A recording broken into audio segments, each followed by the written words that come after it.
Hello again everybody and welcome to another video, and today I'm going to be revisiting the subject of gold wrap and if it actually shows any improvement in the intake temperatures for your vehicle. I actually already covered this subject in my last video. However, there was one mistake that I made when I was doing that experiment, and that was that I had wrapped a already polished aluminum cold air intake. You see, the polished aluminum is actually already reflective, and I understood this when I was shooting the video. However, I thought that the gold wrap would actually be more reflective than polished aluminum, but I went and did some research after a couple of y'all had left comments on the matter, and it turns out that polished aluminum is actually just as reflective and sometimes more reflective than gold wrap, which means this really wasn't a fair comparison because the polished aluminum was already as reflective and the experiment was set up for failure. I have since taken that video down to not spread misinformation, and today we are revisiting the experiment properly.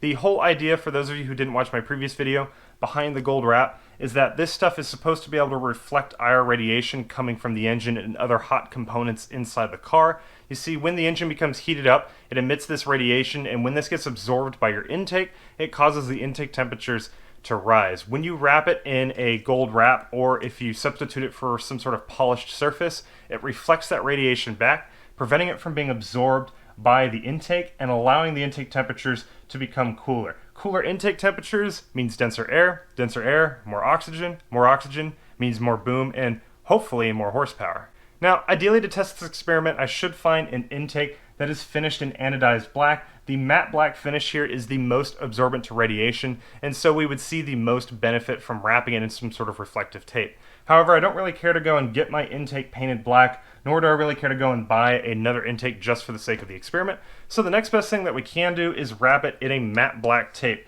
This tape is advertised as being matte black, it's not reflective, and it's also rated for high temperatures, so I can put this inside the engine bay. So we can use this to simulate the anodized black finish on a lot of intakes that people often wrap in this reflective tape, and we can check to see if there really is any performance difference with the gold reflective wrap. So to test this out, I am using the Torque app, which I can use to data log different parts of the car, and for this we are looking at the intake temperature across time.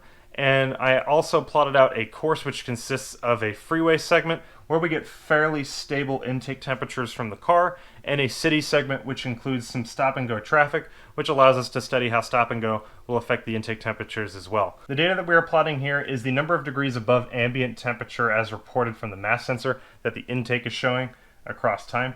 We want to look at the increase in temperature over ambient because we want to make sure we get an accurate comparison between the black wrap and the gold wrap to see if there really is a difference. And the two experiments were done about an hour apart, so there would have been some small change in temperature on the order of a few degrees. So to give them the best comparison, we want to try and show the delta in temperature rather than the actual temperature of the air here. So the run that I'm showing is with the black wrap on. We can see that there's a fairly consistent increase of about 11 degrees in temperature when on the freeway. And then in the city we get some disturbances in that temperature as the car starts and stops. And that shows in a couple of the different hills that we see here. So then after running with the black wrap, I went back and re-wrapped my intake with the gold reflective wrap as well, even taking the time to try and clean it up a little bit, though the cleanliness of the wrap shouldn't really affect the results too much. Plotting that data, we actually get an exact opposite result from what we'd want to see. The gold wrap is actually running a couple of degrees hotter than the black wrap is.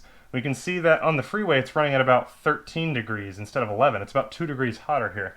And then that carries over in the city as well. Some of the bumps here are a little bit higher than with the black wrap. That's mainly because the car was stopped for a little bit longer at a stoplight.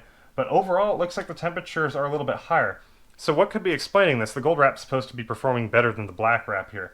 Well, there's a couple of things that we need to consider. Number one is the temperature that I grabbed for the ambient air was based off of the data from the internet. That was based off of my local temperature as recording to the phone.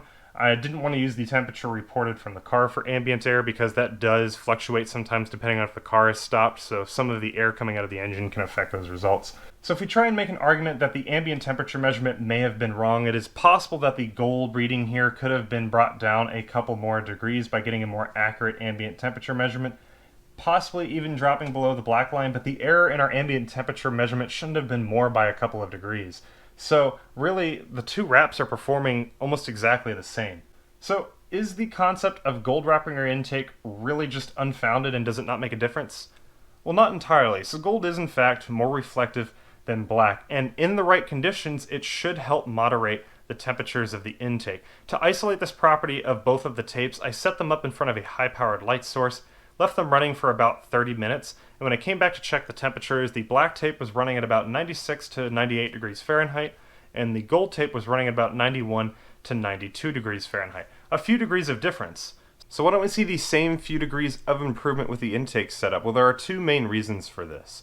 The first is the proximity to the light source. You see with the tape experiment, I had put the light right in front of both of the tapes. This hits it with the most light, gives it the best chance to be able to heat up. In the case of the cold air intake and the experiment that we ran, the intake is actually sitting on the opposite side from where the engine is. This means that it is kind of spaced away from where all of the IR is coming from, the radiation.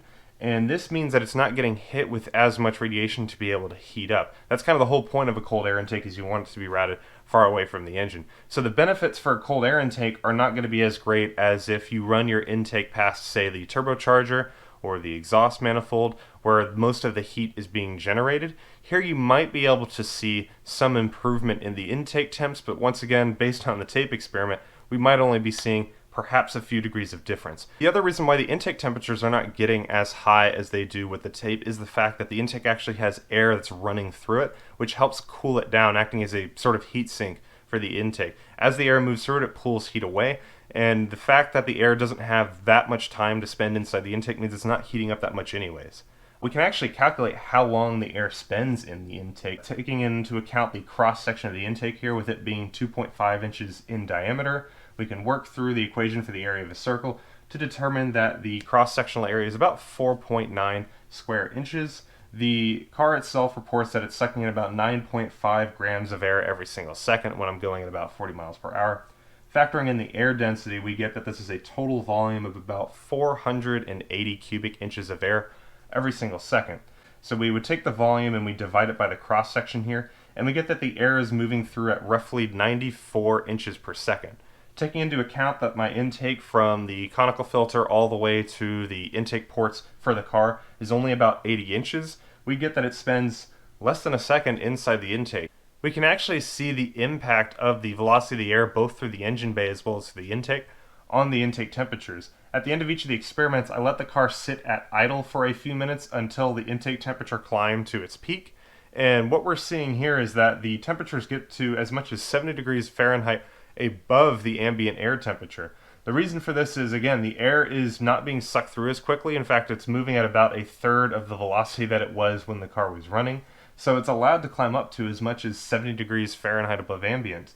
These little serrations that you're seeing here, these little bumps that happen periodically on the curve, is the radiator fan kicking on and off. When it kicks on, it's drawing in fresh air into the engine bay, putting out that heat and causing the intake temperature to drop, and then again when it kicks off, it rises again and so on. So you get these kind of little bumps here that are a result of that. So what we're showing here is that velocity of air, both through the engine bay, through the intake, plays a much larger role, has a much greater impact on the intake temperatures than simply wrapping it in gold foil. You'd be better off trying to improve the airflow through your engine bay by, for instance, maybe adding a vented hood or adding hood spacers, even just decent maintenance to the radiator to ensure that it has good airflow.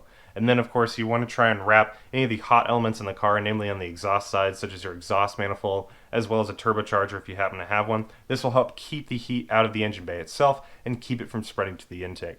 And then finally, of course, if you are running a turbocharged application, you should be running an intercooler. This will give you the biggest benefit in intake temperatures, as it allows the air to cool down by kind of separating up into several fins. And then with that thinner volume of air running by all of the different fins with the air coming through it, it helps cool the intake temperatures down dramatically. So my final verdict on gold intake wrap is that it only shows very negligible performance change and only under the right conditions. If your intake happens to run past one of the hotter elements in the car, and if it's not already polished aluminum, you might see a few degrees of improvement by wrapping your intake, but this few degrees of improvement is going to be something that's really negligible. You're not going to notice a difference. You'd be more impacted by the time of day and the temperature changes as a result of that than you would by simply wrapping your intake. So for that reason, I'm saying that intake wraps, although functional, really don't give you that much performance change. They're more so for looks than anything else. So once again, guys, thank you for watching. Give it a thumbs up if you found it helpful or informative. If you think I've explained something incorrectly today, leave a comment down below. That's how this video happened in the first place. I'm not perfect, of course. I am prone to making mistakes. So you guys are the ones that help keep me in check. So again, thank you for watching. Subscribe for more content, and I will see y'all in the next video. Later.